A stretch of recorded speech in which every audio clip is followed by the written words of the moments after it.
So Ann Romney was speaking about Latinos. And you know, I've said over and over again about Ann Romney that she seems detached from the rest of us. Now, I've said a million times, there's nothing wrong with being rich. FDR was rich, JFK was rich, etc. And they stood up for the American people. But nothing the Romneys have done seems to indicate that. And every once in a while they fake it by pretending they went to Costco and how they do laundry at home. It's just, and to me, she looks like a wax figure out of Madame Tussauds. It's just creepy, right? And now, of course, the rest of the media has to be super polite. So they're like, oh, what a brilliant speech by Ann Romney. Oh, I do declare Ann Romney, everybody. Yes, yes, yes. No, I don't declare. I thought there was some chance that she was going to come in on Rafalka before the speech. Like, you know, all sideways. And be like, look at my horse dance.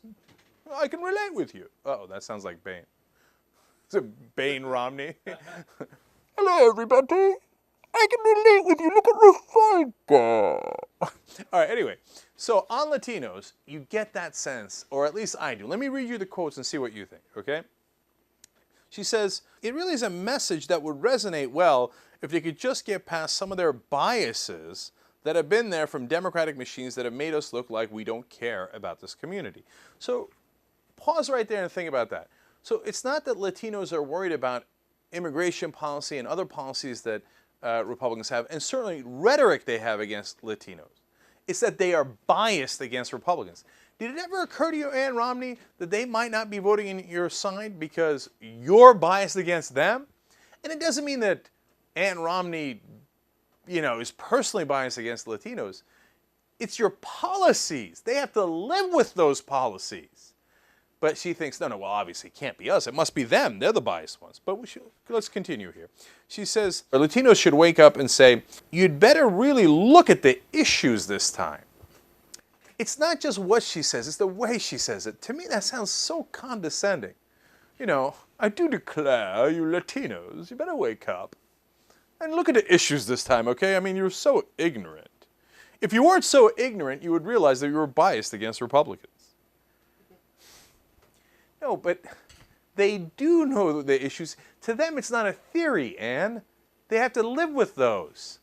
There's a guy, you know, we did a story on who's an American citizen, Latino, got locked up for, I'm sorry, it was a woman. I think she was locked up for 4 months until they found her paperwork. Oh, yeah, right, you're a citizen. Well, what can you do? What are you going to go tell her? Oh, I do declare you seem so biased against Republicans.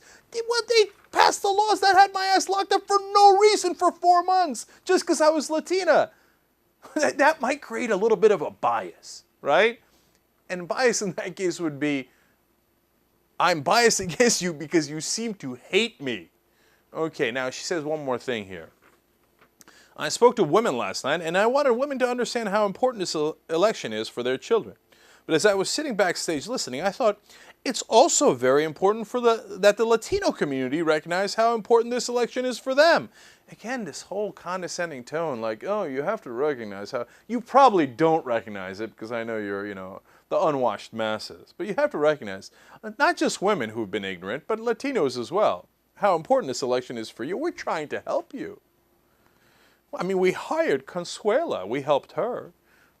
You remember the story about how Mitt Romney had undocumented immigrants working on his yard? Sure. So we tried to help you. I can't believe how biased you are against us. All right, she continues, and they are mistaken if they think they are going to be better off with Barack Obama as their president.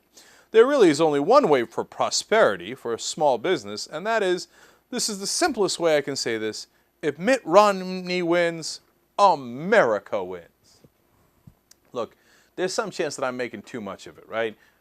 To me, the condescension drips off of every sentence. You interpret it any way you like, and fair is fair. I read it in with the snooty accent, okay? But the whole idea that these people don't know what they're talking about, and that they would, if they actually knew the issues, would just love the Republicans, is ridiculous on its face.